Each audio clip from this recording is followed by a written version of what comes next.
Bastien sortait de la gendarmerie de l'Île-sur-Sorgue lorsque Serge y entrait. Alors, on en sait un peu plus? Ils disent que c'est Jérémy qui aurait fait ça. Mais c'est pas possible, Serge. C'est pas possible. Ah là là, c'est dément comme histoire. Il entra dans le bureau du major qui le fit asseoir. Alors, J'ai passé dimanche dernier avec Jérémy, tout me semblait normal. Armand Tocquebiel. Est-ce que vous l'avez vu dernièrement? Pas depuis cet hiver. Et qu'est-ce que vous avez fait avec ce Jérémy Martin? Il m'a aidé à nettoyer la cave de ma maison. À Lille? Oui, la maison des roses. Il y a des caves et c'était plein de vieux bois, des planches, des souches, des poutres. On a passé la journée à nettoyer.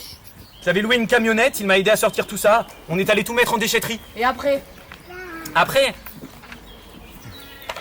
Après, le soir, je l'ai laissé au partage des eaux. Il a dû aller à son cabanon, bien chez sa tante à Carpentras, je ne sais pas. Mais vous faites fausse route, ça ne peut pas être lui, il a 20 ans. Pourquoi il aurait fait ça? Tuer Tocquebiel? Mais c'est un fou, un malade qui a fait ça. Depuis la découverte du corps, la gendarmerie était sur les dents. Les enquêteurs tenaient bureau ouvert en face du cimetière de l'Île-sur-Sorgue, sur l'Île-sur-Sorgue. Tous les pescaires avaient été convoqués les uns après les autres pour témoigner. La routine, où étiez-vous? Que faisiez-vous? Déjà, pour transporter l'équipe de la police scientifique sur l'île, ça avait été tout un barnum. Il n'y avait que les négociers à fond plat qui pouvaient y accéder. Le Zodiac des pompiers avait cassé son hélice. L'un d'entre eux qui voulait y aller à pied, prétextant qu'on avait simplement de l'eau jusqu'aux genoux, était tombé dans un trou de 4 mètres de profondeur et avait failli se noyer. Rien que pour ramener le corps qui pesait 120 kilos, il avait fallu attendre l'arrivée d'un véritable commando de plongeurs de la Comex de Marseille. Il fallait remonter à la tentative d'exploration du trou de la résurgence par le commandant Cousteau pour voir une telle animation sur la Sorgue. Faut dire qu'à l'époque, il s'était sacrément ridiculisé, le mérou à bonnet rouge, quand il avait prétendu trouver inéluctablement d'où venait la source de toute cette eau. Poussez-vous de là, pérorait-il. Avec notre nouveau robot plongeur, on va vous expertiser ça en 5 secondes. Tu parles! Après 3 mois, il n'en savait pas plus. Le robot était resté coincé tout au fond. Au bout de 300 mètres, il avait rendu l'âme.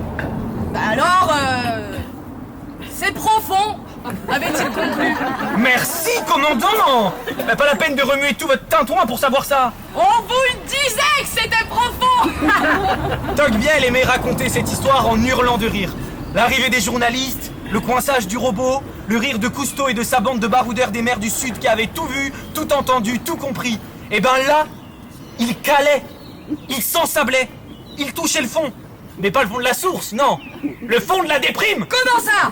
Moi qui ai appris à nager au Tupamaros, moi qui ai découvert les derniers dauphins de l'Ornéoc, moi qui dans l'Antarctique ai photographié le narval et le lamentin indigo.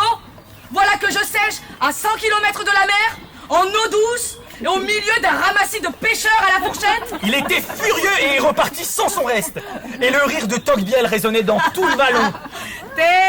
Regarde, sur la roche là, c'est la trace du piton qu'ils ont mis pour sécuriser leur imbécile de robot. Mon pauvre, rien que le poids du câble, il te leur a emporté tout leur matériel. Les pauvres, les malheureux, Cousteau pas costaud. Je te dis ce que je te dis, Serge. Des heures, j'étais resté à l'écouter raconter ces histoires. Mais là, depuis l'hiver, il n'était pas ressorti de la grotte où il vivait. Moi, avec tous mes trafics de location de maison, de nettoyage, de travaux, de chambres d'hôtes et compagnie, je l'avais négligé. Et voilà, fini. Avec sa mort, allaient se terminer inévitablement les contes de la Sorgue. Merci.